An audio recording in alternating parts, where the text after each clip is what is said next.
अस्सलामुअलैकुम वरहमतुल्लाह। अज जनाब नू मैं एक बहुत आसान जिहा सौखा जिहा गर्मी का तौड़ नुस्खा दसन लगा, क्योंकि मौसम की मुनासबत के नाल नुस्खा है जरा अजकल लू लगती पई है, गर्मी बहुत, सूरज अग बरसा रहा है।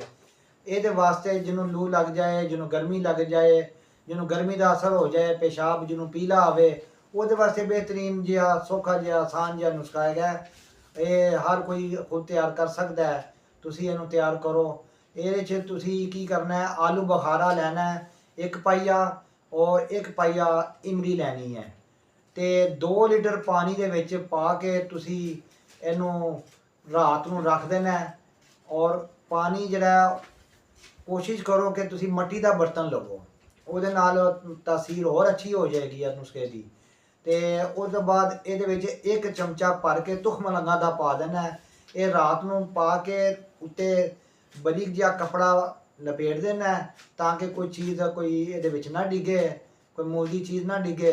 तो सुबह उठ के निहार थोड़ी जी बर्फ पा के इनू पुन छान के ते नाल ये शक्कर नाल मिठा करके ते इनू 1-1.5 गिलास तुसी इनू पीना है। और उस तो बाद इनू सारा दिन भी इनू तुसी वक्फे वक्फे दे नाल इस्तेमाल करना है।